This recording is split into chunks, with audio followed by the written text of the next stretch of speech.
मध्ये सर्व दोन्ही सभागृहातले आमदार यांच्यामध्ये एक महत्त्वपूर्ण बैठक आता ठरते आहे। यामध्ये आता लोकसभेच्या किती जागा मिळत आहेत आणि कसं कोणावर जबाबदारी दिली जाईल ते बैठकीनंतर कळेल। आज बैठकीमध्ये धाराशिव आणि परभणी या लोकसभेचा सुद्धा आढावा घेतला जाणार आहे। काय नेमक्या दोन्ही मतदारसंघावरती आपण दावा करणार आहे अजित पवार गट? नाही, 7ही मतदारसंघावर दावा अजूनही कायम आहे, पण ज्या ठिकाणी तिन्ही पक्षाची समन्वय साधून कुठं म्हणजे आपल्याला दुसरी जागा लढता येईल का असे म्हणजे जे काही कुठले जरा नाव शिरूर आहे, रायगड आहे, बारामती आहे, धाराशिव आहे, परभणी आहे, त्याच्यानंतर माढा पण आता माढाचा तिढा सुटलाय बहुतेक, आणि नाशिक आहे। गडचिरोलीचं काय? गडचिरोलीचं अशोक नेते असं जाहीर झालं। दुसरा एक प्रश्न असा आहे की साताराच्या बदल्यात शिर्डीची जागा तुम्ही मागणार आहे भाजपकडे, असं काय आहे? ते आता वरच्या वरिष्ठ नेत्यांना कोर कमिटी मधलं ते माहीत असावं, कारण उदयन महाराजांना सातारा बारामतीमध्ये महादेव जानकरांना उमेदवारी देणार अशा पद्धतीच्या 2 दिवसांपासून चर्चा सुरू आहेत। आजच्या बैठकीत तशी काही चर्चा होईल का? अजिबात नाही, त्या चर्चेला काही अर्थ नाही। रासपचे जे नेते आहेत महादेवराव जानकर हे स्वतः परभणी किंवा माढामधून इच्छुक होते।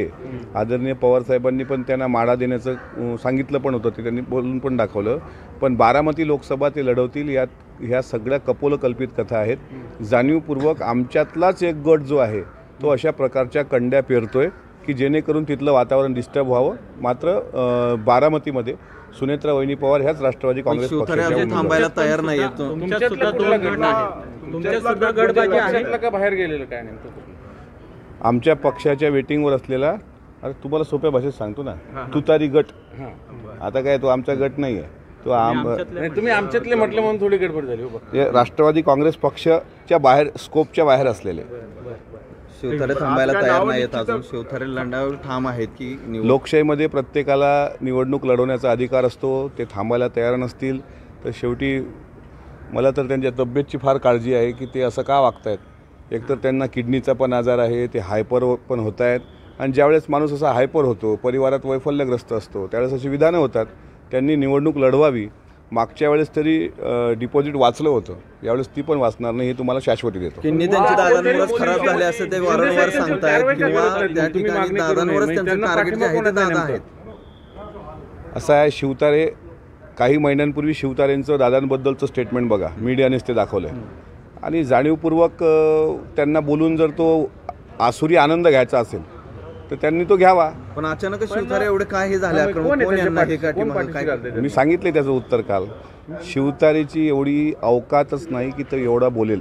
शिवतारेच्या मागचा मास्टर माइंड दुसरा आहे, तो कोण आहे सांगा, महायुतीतला का? सांगतो तुम्हाला, ऐकून घ्या पूर्ण। पुरंदर किंवा बारामतीच्या लोकसभेमध्ये ज्यावेळेस आम्ही प्रचाराला जाऊ त्यावेळेस तो कोण मास्टर माइंड आहे हे तुम्हाला आम्ही जनतेसमोर क्लिअर करून सांगतो।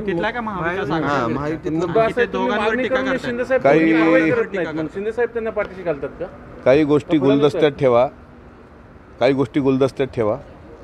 मी एखादं सत्य सांगावं आणि नसतंच काही यावं, त्यापेक्षा काही गोष्टी गुलदस्त्यात ठेवा। प्रचारात आणि पत्रकामध्ये जाहिरातीमध्ये जे घड्याळ वापरणार त्या ठिकाणी न्याय प्रविष्ट असं लिहा, असं कोर्टाने आदेश दिलेला आहे, तरी तुम्ही करत नाही। जाहिरात वर्तमानपत्रात एकदाच द्यायची, काय नेमकं या सगळ्याच्याबद्दल? त्याबद्दलची जाहिरात प्रकाशित झालेली आहे, आणि जर कोर्टाचा अवमान ठेवून जर जाहिरात द्यायची असेल तर त्या नियम आम्ही फॉलो करू।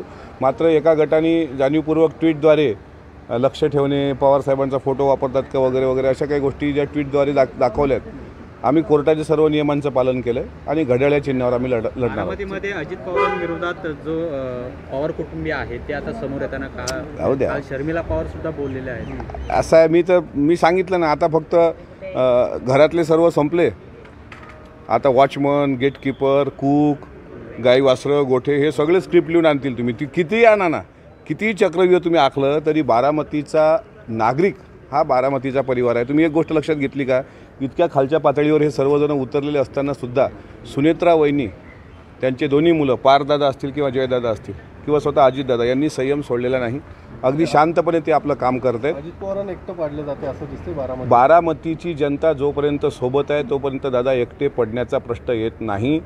रक्ताच्या नात्यापेक्षा विचाराची नाती ग्रेट असतात, हे कोरोनाने दाखवलेलं आहे।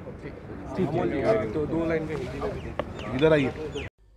आमची व्हिडिओ बातमी आवडल्यास लाईक, शेअर आणि समांतर चॅनलला सबस्क्राईब करायला विसरू नका.